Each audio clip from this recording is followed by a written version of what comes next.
Rolling? Sorry. Can we beat bad genes?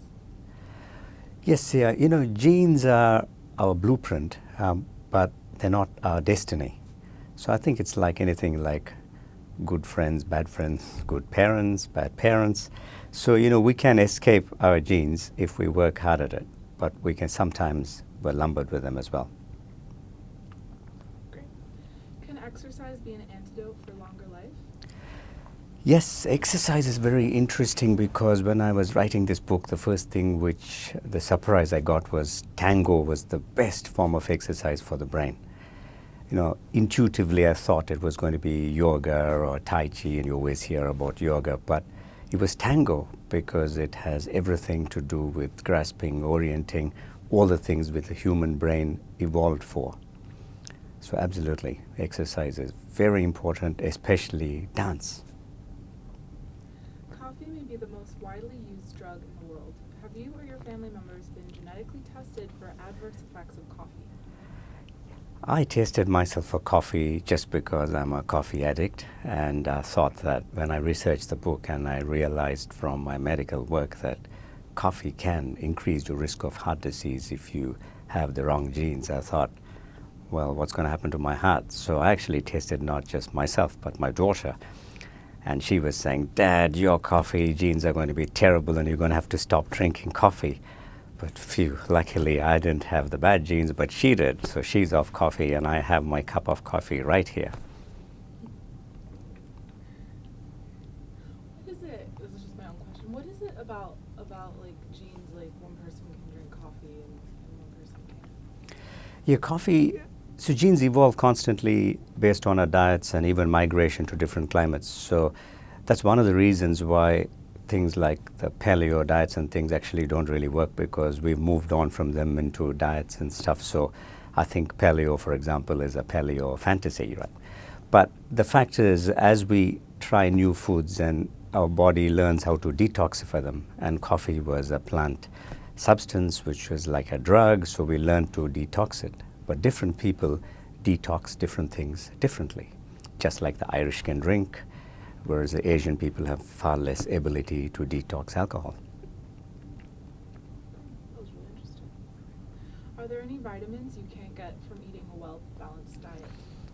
The thing about vitamins, they give you really expensive urine. Your pee becomes very precious.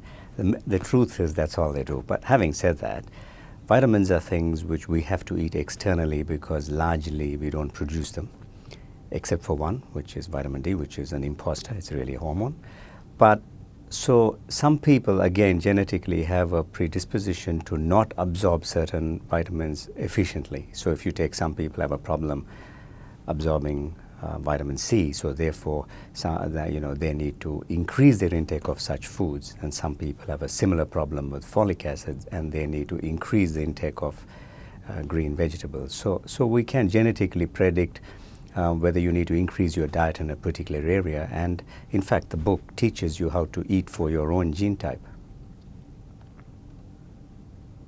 So how do you test for that? Do you have to get your blood tested, or how does that We do it from a saliva sample. In my book at the end, there are details as to where you can order the test, but fundamentally it can be done anywhere in the world. We have labs where you can send your saliva sample to, and then we give you a complete detailed report. Right from exercise, you can also learn how to exercise for your gene type. So some people are more suited for power sports versus endurance sports, and we can pick that. We can also pick some people who are more likely to get Achilles tendon injuries, so it's better for them to wear proper shoes, footwear.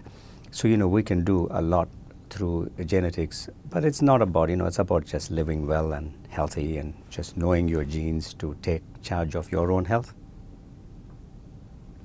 And why is sugar bad for the brain? Sugar is bad for lots of things, not just your butt, but also for your brain. I think the reason is because sugar really is what really ultimately gets converted to fat. See, the interesting thing is the body can make its own sugar. So if you don't eat any sugar, we still produce glucose in the body. So we don't really need external sugar to the degree we eat now, especially refined sugar. So sugar increases fat, and as I say in the book, the increase in fat shrinks our brains. So really, sugar, too much sugar increases the risk of dementia and also makes us fatter.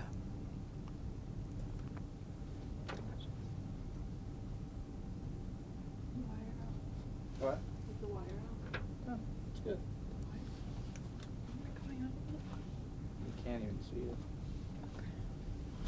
Just want to make sure.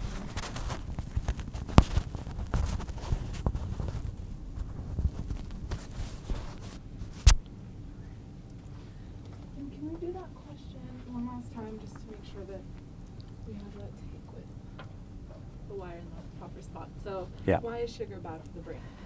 Yeah, sugar is bad for lots of things, your gut and your brain. And it's really because sugar increases your deposition of fat. And we know that if you have increased fat, you have a smaller brain.